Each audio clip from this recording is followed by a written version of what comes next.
அன்னை தமிழ் போற்றும் அறிஞர்களையும் அவையோரையும் கன்னி தமிழ் கொண்டு கனிவோடு வணங்குகிறேன். பூவரசி டிஸ்கவரி புக் பேலஸ் இவங்க 2 பேருமே இணைந்து நடத்தக்கூடிய ஒரு புத்தக வெளியீட்டு விழா. ஆக்சுவலாக புத்தக வெளியீட்டு விழானா புத்தகம் வெளியிடுவாங்க, பேசுவாங்க அப்படின்ற மாதிரி ரொம்ப இயல்பாக நீங்கள் என்னெல்லாம் பார்த்துருப்பீங்களோ அதே தான் இங்கேயும் நடக்க இருக்குது.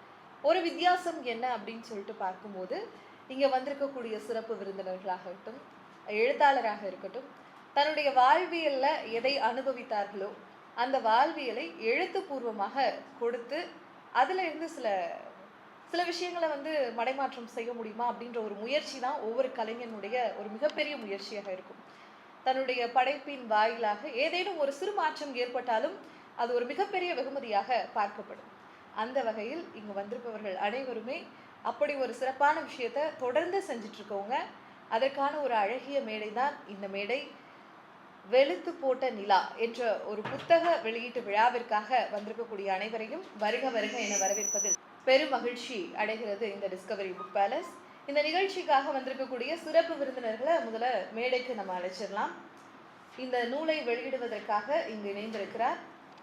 மிக முக்கிய திரைப்படங்கள் பெயரிலேயே ஒரு சில வித்தியாசத்தை காட்ட முடியுமா என்ன, இந்த சில படங்களினுடைய பெயரை பார்க்கும்போது தான் இயக்குநர்லேருந்து எல்லாத்தையுமே ஓகே அப்படின்னு நம்ம திரும்பி பார்க்குற மாதிரியும் நின்று பார்க்குற மாதிரியும் கவனிக்கிற மாதிரியும் இருக்கும். அந்த மாதிரியான அழகிய திரைப்படத்தை கொடுத்துருக்கக்கூடிய, அதை பற்றி நான் அவங்கள பற்றி பேசும்போது கூப்பிடும்போது சொல்லலான் இருக்கேன்.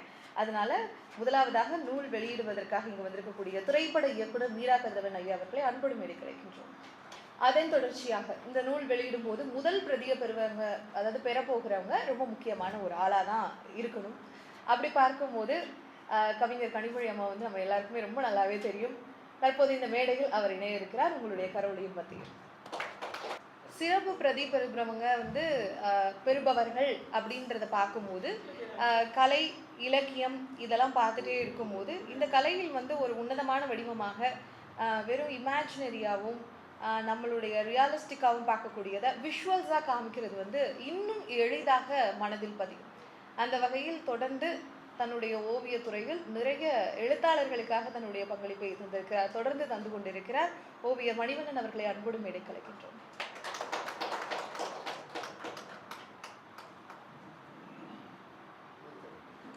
வாழ்வியல் அப்படின்றத சில விஷயங்கள் பேசும்போது ரொம்ப குறிப்பாக சில விஷயங்களை தொட்டு பேசணும்னா மரபு கவிதை, புது கவிதை.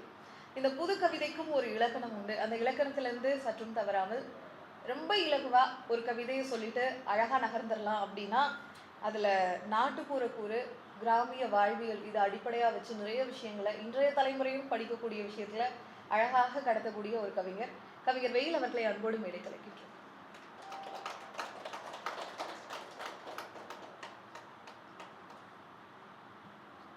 இலக்கியம், அரசியல், சினிமா, இதழியல், நிலம், மண், மொழி இது எல்லாத்தையும் சேர்த்து ஒரு கவிஞர் தொடர்ந்து பேசிக்கிட்டே இருக்காங்க அப்படின்னா கவிஞர் மண்குதிரை அவர்கள் தான். அவங்களையும் இந்த மேடைக்கு அழைக்கிறதுல பெருமை கொள்கிறது இந்த மேடை. சிறப்பு விருந்தினர்கள் அனைவரும் மேடைக்கு வந்துவிட்டார்கள்.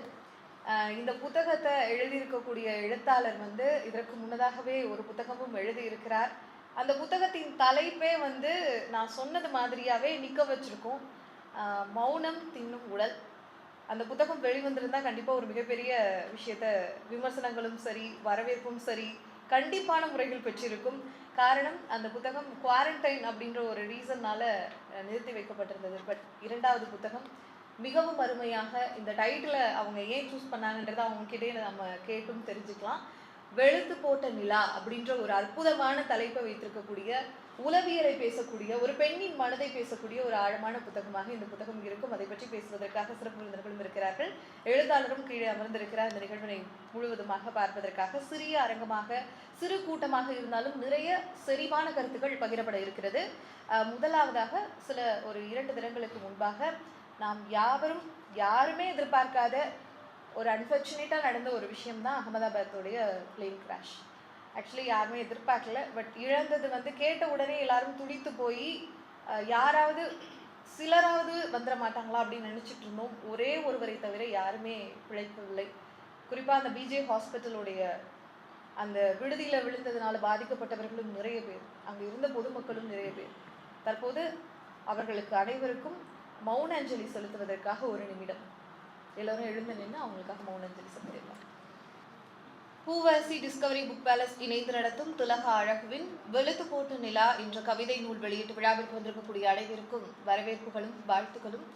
தொடர்ச்சியாக இந்த நிகழ்வில் நிறைய விஷயங்கள் பகிரப்பட இருக்கிறது. முதலாவதாக இந்த நிகழ்வில் குறிப்பாக இங்கே வந்ததிலிருந்து அனைவரிடமும் தனிப்பட்ட முறையிலேயே எல்லார்கிட்டையும் ரொம்ப அழகாகவே பேசிகிட்டு இருந்தாங்க. ரொம்ப நிறைய விஷயங்களை பகிர்ந்துட்டு இருந்தாங்க. திருவண்ணாமலையில் பிறந்து கடலூரில் வசித்து வந்தவர் தற்போது பணி நிமித்தமாக சென்னைக்கு குடிபெயர்ந்திருக்கிறார். இவரின் கதைகள், கட்டுரைகள், கவிதைகள் பல சிற்றிதழ்களில் வெளிவந்திருக்கிறது.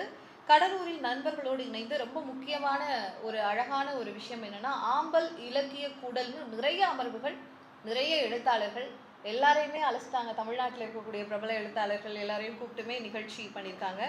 ஆம்பல் அமைப்பில் தமிழின் மிக முக்கிய படைப்புகளுக்கு எழுத்தாளர்கள், கவிஞர்கள், மொழிபெயர்ப்பாளர்களை கொண்டு சிறந்த உரையாடல்களையும் நிகழ்த்தியிருக்கிறார். மழை நடந்தோடிய நெகிழ்நிலம், கோடை நகர்ந்த கதை, ஒளிர்விதை என்ற தலைப்புகளில் உயிர்மை பதிப்பகத்தின் மூலம் 3 கவிதை தொகுப்புகளும் வெளிவந்திருக்கிறது அவருடைய படைப்பாக. எப்போதும் நவீன கவிதைகள் குறித்து உரையாடவும் எழுதவும் மிகுந்த ஆர்வம் இருக்கக்கூடிய கவிஞர் கனிமொழி அம்மா அவர்களை அன்போடு அழைக்கின்றோம் அவருடைய வாழ்த்துறையை வழங்குவதற்காக.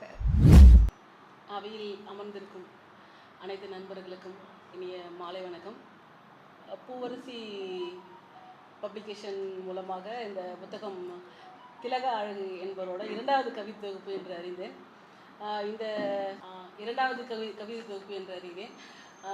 ஒரு திரைக்கடல் தேடியும் திரைவின் தேடுன்னு சொல்கிறவங்க, திரைக்கடல் ஓடியும் திரைவின் தேடுன்ற மாதிரி இவங்க கடல் தாண்டி மலை தாண்டி இங்கே ஒரு இலக்கியத்தின் பால் ஈர்க்கப்பட்டு அதை நோக்கி வந்திருக்காங்க.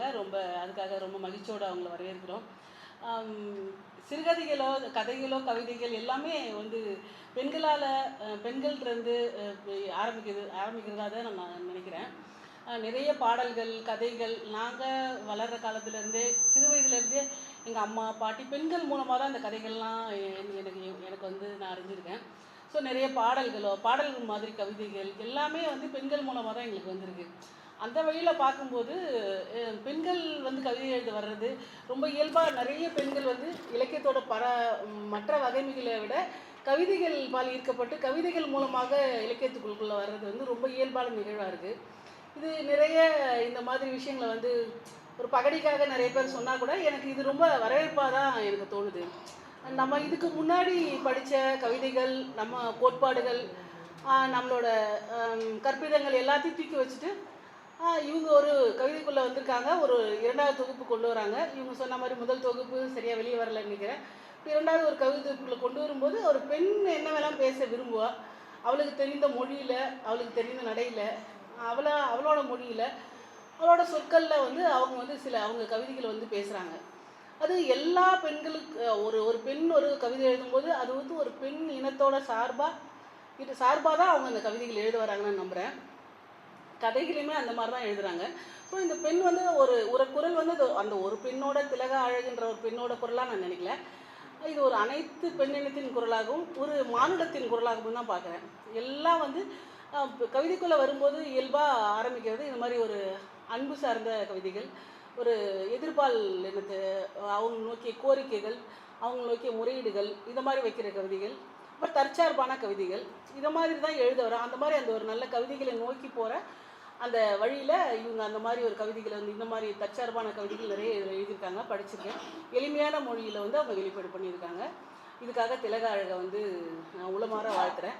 பூவரசி வெளியிட்டதுக்கும் என்னோட உளமார்ந்த வாழ்த்துக்களை தெரிவித்துக் கொள்கிறேன். நன்றி. மிகவும் ரத்தின சுருக்கமாக எழுத்தாளரை அடிக்கோடிட்டு 2 வார்த்தைகளும் பேசி இங்கே வந்திருக்கவங்களையும் என்ன விஷயத்துக்காக இவங்க இந்த புத்தகம் எழுதியிருக்காங்கன்றத மானுடத்தையும் பெண்ணின் உளவியலையும் அடிப்படை வைத்து தான் அவங்க எழுதியிருக்காங்க அப்படின்றத ரொம்ப அழகாக பேசிட்டு போயிருக்காங்க. அடுத்ததாக ஒரு நிகழ்ச்சியில் யாரெல்லாம் வந்திருக்காங்க அப்படின்றத பற்றி பேசணும் கண்டிப்பாக ஒருத்தவங்க. அது அறிமுக உரை அப்படின்னு சொல்லலாம். பட் இந்த அறிமுக உரையை கொடுக்கறதுக்கு யார் வராங்க அப்படின்னா, பூவரசி மீடியா தயாரிப்பு நிறுவனத்தின் ஸ்தாபகரும் நிர்வாக இயக்குநரமாக இருக்கக்கூடியவங்க அது மட்டும் இல்லாமல் பூவரசி அறக்கட்டளையை நிறுவி அதனூடா பல சமூக பணிகளை தொடர்ந்து செய்து வருகிறார். சவால்கள் மிக்க இந்த சமூகத்தில் தடைகளை தாண்டி பெண்ணாக பயணிப்பது என்பது, என்னதான் மானுடராக பிறந்திருந்தாலும் பெண்ணாக பயணிப்பது என்பதே எப்பொழுதுமே ஒரு மிகப்பெரிய சவாலாக தான் பார்க்கப்படுது. சிறந்த நாவலாசிரியர், கவிஞர், எழுத்தாளர் போன்ற பரிணாமங்களை கொண்ட படைப்பாளி.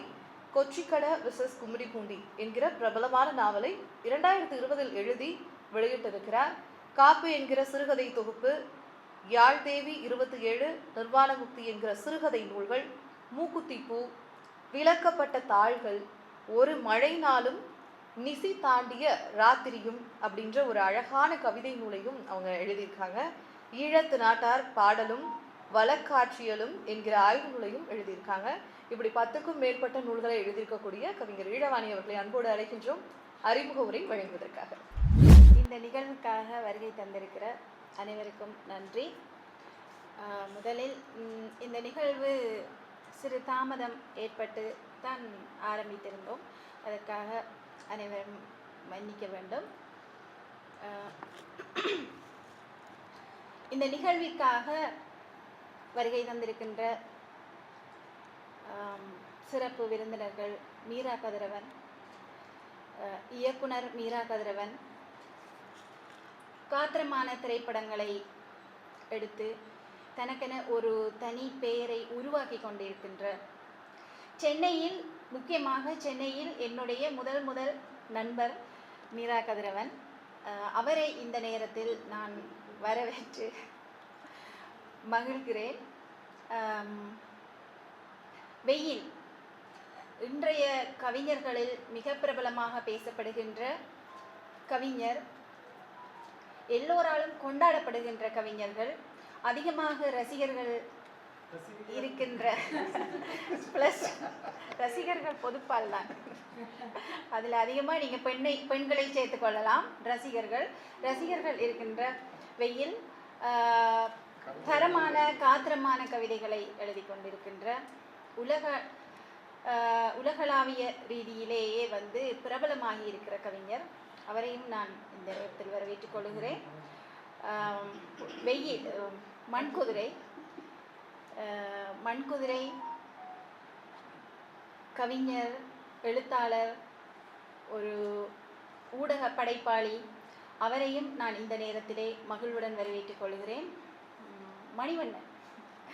மணிவண்ணன் நான் சென்னையில் தனியாக பப்ளிகேஷன் அல்லது தனியாக மேகசின் ஆரம்பிக்கும் பொழுதே மணிவண்ணன் ஓவியங்கள் இந்த மேகசினுக்காண்டி வந்தது. எனக்கு மணிவண்ணன் ஆரண்டே தெரியாது, ஆனால் ஓவியர் மணிவண்ணன் என்று கிட்டத்தட்ட ஒரு 6-7 வருஷத்துக்கு பிறகுதான் இவர் தான் அந்த மணிவண்ணன் என்று நரன் ஒரு நாள் கூட்டி வந்து இன்ட்ரடியூஸ் பண்ணி வச்சது. அப்படிப்பட்ட அது வரைக்குமே நிறைய ஓவியங்களை பப்ளிகேஷனுக்கும் பண்ணி தந்திருக்கிறார், எனக்குமே மேகசினுக்கும் பண்ணி தந்திருக்கிறார். அப்படி ஒரு அற்புதமான மனிதர், அற்புதமான ஒரு ஓவியர்.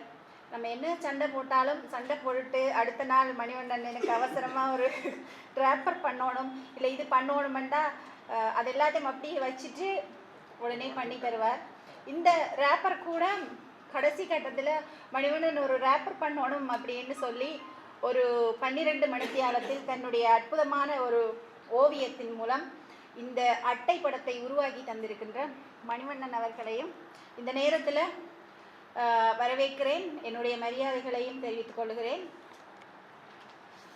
அக்கா கனிமொழிஜி மிகவும் அன்பான ஒரு அக்கா. அவ படைப்பாளி, ஒரு உயர் அதிகாரியா இருக்கிறா. அதை எல்லாத்தையும் தாண்டி எங்களுக்குள்ள ஒரு மிக நெருக்கமான ஒரு நேசம் எப்பொழுதுமே இருந்தது. அவள் ஒரு கவிஞர் என்ற ரீதியில் நான் எப்பயுமே அவள்கிட்ட பழகலை. அவள் ஒரு உயர் அதிகாரி என்ற ரீதியிலையும் நான் எப்பயுமே பழகலை. எப்போ பார்த்தாலுமே என்ன ஒரு குட்டி தங்கச்சியா நிறைய சாப்பாடு, நிறைய சாக்லேட், இன்றைக்கு கூட வரக்குள்ள நிறைய சாக்லேட் எல்லாம் கொண்டு வந்தாங்க. அவள் மிக முக்கியமாக படைப்பாளர்களை ஊக்குவிக்கும் முகமாக ஆம்பல் என்ற ஒரு அமைப்பை உருவாக்கி கிட்டத்தட்ட ஒரு 30க்கும் மேற்பட்ட விமர்சன கூட்டங்களை நடத்தி இருக்கிறார். அந்த விமர்சன கூட்டங்கள் மூலம் படைப்பாளர்களுக்கு வந்து எழுத்தாளர்களுக்கு விமர்சனங்கள் தான் அவங்கள அடுத்த கட்டத்துக்கு நகர்த்தி செல்லக்கூடிய முக்கியமான பணி. அந்த பணியினை எனக்கு தெரிஞ்சு ஒரு 7-8 வருஷமாக அக்கா பண்ணியிருக்கிறா. அக்காவை நான் இந்த நேரத்தில் வரவேற்கிறேன், அன்புடன் வரவேற்கிறேன். அது மட்டும் இல்லாமல் இங்கே நிறைய பேர் வந்திருக்காங்க. எல்லாருமே என்னுடைய நண்பர்கள் தான். தனித்தனியாக நான் அவர்களை வரவேற்கிறேன். எல்லோருக்கும் என்னுடைய அன்பும் நன்றிகளும். முக்கியமாக இந்த அறிமுக உரை திலக அழகை பற்றியதாகத்தான் இருக்கும். சற்று முன் பவித்ரா பேசும் பொழுது முதலாவது நூல் வெளியிடாமல் நாங்கள் தடுத்து வச்சிருக்கிறோம் அப்படின்னு சொன்னாங்க. அதாவது அந்த நூல் நாங்கள் வெளியிட்டுட்டோம். அதை என்ன நடந்ததென்றால், இந்த நூல் சென்னையில் வெளியிடப்பட்டது மீன் ஒரு பப்ளிகேஷனால நூல் வந்துட்டுதுன்னா அது வெளியிட்டது என்றதுதான் அர்த்தம். அதாவது பிரிண்ட் போட்டு வைக்கிறதுன்றது வேற, ஒரு பப்ளிகேஷன் வெளிக்கொண்டு வரதுன்றது வேற. ஸோ ஒரு பப்ளிகேஷனால நாங்கள் வெளியிட்டோம். அதை நீங்கள் பிரமாண்டமாக வெளியீடும் செய்யலாம். ஒரு சிறிய அளவில் 4 பேரை வச்சும் நாங்கள் புத்தகத்துக்கு விமர்சன கூட்டம் வைக்கலாம். அதில் தெளிவாக இருக்கணும். அந்த புத்தகம் முடக்கப்பட்டது அல்ல. கிட்டத்தட்ட 2020 அந்த புத்தகத்தை மட்டக்களப்பில் வெளியீடு ஏற்பாடு செய்யப்பட்டிருந்தது. அந்த வெளியீட்டுக்கு போனோடனே கொரோனா பிளாக் பண்ணிட்டாங்க. 14ஆம் தேதியோ 15ஆம் தேதி வெளியீடு வச்சிருந்தது. 13ஆம் அதே நாள் தான் லாக்டவுன். ஸோ அதனால் வெளியீடு தான் நிறுத்தப்பட்டது. புத்தகம் முடக்கப்பட்டது அல்ல. புத்தகம் வெளியில் 5 வருஷம் ஆயிட்டுது. அது ஆஸ் அ பப்ளிகேஷன் டைரக்டராக பதிப்பாளராக நான் அதை தெரிவித்து கொள்கிறேன். புத்தகம் பல பேர் வாசிச்சிருக்காங்க. பல பேர் விமர்சனம் அதை பற்றி எழுதியிருக்காங்க. பலருடைய கைகளில் அந்த புத்தகம் இருக்குது. முதலாவது தொகுப்பு ஆர் ராமசாமி அவர்கள் இந்த தொகுப்பை இன்ட்ரடியூஸ் பண்ண சொல்லி கேட்டிருந்தார். அதன் நிமித்தம் நான் அந்த புத்தகத்தை எடுத்து செஞ்சிருந்தேன். என்ன பேர் சொன்னீங்க? மௌனம் தின்ற உடல், மௌனம் தின்னும் உடல் என்ற அந்த கவிதை தொகுப்பு. ஸோ அது ஒரு காத்திரமான தொகுப்பாக தான் வெளிவந்திருந்தது, தரமான தொகுப்பாக. இப்போ 2வது தொகுப்பை அவங்க வெளியிட்டிருக்காங்க, வெளுத்து போட்ட நிலா. மட்டக்களப்பில் இப்போது மட்டக்களப்பு போரதீவை சேர்ந்தவர். இவருடைய கவிதைகள் ஆரம்பத்தில் அதிகமாக ஃபேஸ்புக் கவிதைகளாக தான் வந்தது. அதிக ஃபேஸ்புக் ரசிகர்களால் வரவேற்கப்பட்ட, பலரால் படிக்கப்பட்டு, பலரால் விரும்பப்பட்ட கவிதைகள் தான் நான் நினைக்கிறேன் முதல் தொகுப்பாக வந்தது. 2வது தொகுப்பாக வந்ததுமே அநேகமாக எல்லாமே ஃபேஸ்புக்கில் எழுதியிருப்பாங்க என்று தான் நான் நினைக்கிறேன். ஸோ அவங்க கவிதை மீது ஏற்பட்ட ஆர்வம், இதன் காரணமாக கவிதை எழுத ஆரம்பிச்சிருக்காங்க. இடையில் நான் நினைக்கிறேன் நான் ஒரு நாவலோ சிறுகதையோ எழுத போகிறேன்னு கூட ஆரம்பித்தாங்க. அதுக்கு பிறகு என்ன நடந்ததுன்றது எனக்கு தெரியாது. ஆனால் இந்த கவிதை தொகுப்பு போடலாம் அப்படின்னு வரக்குள்ள எனக்கு கொஞ்சம் ஒரு என்ன சொல்கிறது, முதல் தொகுப்பை விட இந்த தொகுப்பு கொஞ்சம் கம்மியாக இருந்ததாக நான் ஃபீல் பண்ணேன். ஸோ அதை அவர்கிட்ட கூட சொல்லியிருந்தேன். முதல் தொகுப்பு மிகவும் காத்திரமாக இருந்தது. 2வது நான் நினச்சேன் அந்த சிறுகதையை கொண்டு வருவா அப்படின்ட்டு. இந்த தொகுப்பு வெளுத்து போட்ட என்ற இந்த கவிதை நூல் 3வது தொகுப்பாக வர வேண்டியது 2வது தொகுப்பாக வந்திருக்கிறது. இவர் மட்டக்களப்பு, இலங்கையில் மட்டக்களப்பு பகுதியிலே வசிக்கக்கூடியவர். இதை தவிர கவிதைகளை தவிர சிறுகதைகள்லையும் சமூக பணிகள்லையும் ஈடுபட்டு கொண்டிருக்கிறார். நாங்கள் முதல் தொகுப்பு அங்கே வெளியீடு செய்ய இயலாததால் நானும் பலமுறை விமர்சன கூட்டங்கள் அரேஞ்ச் பண்ண சொன்னேன். அவங்க அதை ஏனோ தள்ளி தள்ளி தள்ளி போட்டாங்க. அதுக்காக அந்த புத்தகம் வெளிவரலன்றது அர்த்தம் இல்லை என்றதை நான் எழுத்தாளருக்குமே சொல்லிக்கொள்ள விரும்புகிறேன். ஸோ அதுக்காகத்தான் சரி நம்ம இந்த நூலை சென்னையில் வெளியீடு செய்யலாம் அப்படி என்று. ஏனெண்டா எனக்குமே அது ஒரு மாதிரி இருந்தது. அந்த புத்தகம் நாங்கள் முதல் வெளியீடு செஞ்சுட்டு லாக்டவுன் ஆனோன்னே அது அப்படியே நின்றுட்டு அதுக்கப்புறம் நான் எத்தனையோ தடவை சொல்லியும் அவங்க அதை பண்ணல. ஸோ அந்த வகையில் இந்த சந்தர்ப்பத்தில் திலகா அழகு இவ இங்கே வந்திருக்கக்கூடியவர்கள் எல்லாம் பெருங்கவிஞர்களும் பெரு படைப்பாளிகளும். ஸோ இவர்களுடைய கையால் அவரோட வந்து இந்த புத்தகம் வெளியிடுறதுன்றது மேபி வரலாற்றில் பதிவு செய்யக்கூடிய ஒரு விஷயமாக தான் இருக்குன்னு நான் நினைக்கிறேன். அனைவருக்கும் நன்றி. திலகா அழகு அவர்களுக்கு என்னுடைய வாழ்த்துக்கள். இங்கே வந்து இருக்கக்கூடியவர்கள் அனைவருக்கும் என்னுடைய வாழ்த்துக்களும் நன்றிகளும். அடுத்த நிகழ்வாக நூல் வெளியீடு செய்யப்படும். எழுத்தாளர் திலகா அழகுவின் வெளுத்து போட்ட நிலா என்ற கவிதை நூல் வெளியிடப்படுகிறது. எழுத்தாளர் அவர்களை அன்போடு மேடைக்கு அழைக்கின்றோம். தற்போது இந்த நூலினை வெளியிட இருக்கிறார்கள். முதல் பிரதியினையும் பெற இருக்கிறார்கள். இந்த பிரதியினை பற்றி பேசவும் இருக்கிறார்கள். எழுத்தாளர் மேடையில் இணைத்துவிட்டார். இந்த நூலை வெளியிடுவதற்காக திரைப்பட இயக்குனர் மீரா கதிரவன் அவர்களை அன்போடு அழைக்கின்றோம். நூலை வெளியிடுகிறார். முதல் பிரதியை பெற்றுக் கொள்கிறார் கவிஞர் கனிமொழி ஜி அவர்கள். பூவரசி டிஸ்கவரி புக் பேலஸ் இணைந்து நடத்தும் வெளுத்து போட்ட நிலா என்ற கவிதை நூல் வெளியிடப்படுகிறது. உங்களுடைய கரவொலியின் மத்தியில் கரவொலியில் கிளாப் பண்ணலாம். அடுத்ததாக சிறப்பு பிரதியினை பெற இணைகிறார் ஓவியர் மணிவண்ணன் அவர்களை அன்போடு அழைக்கின்றோம்.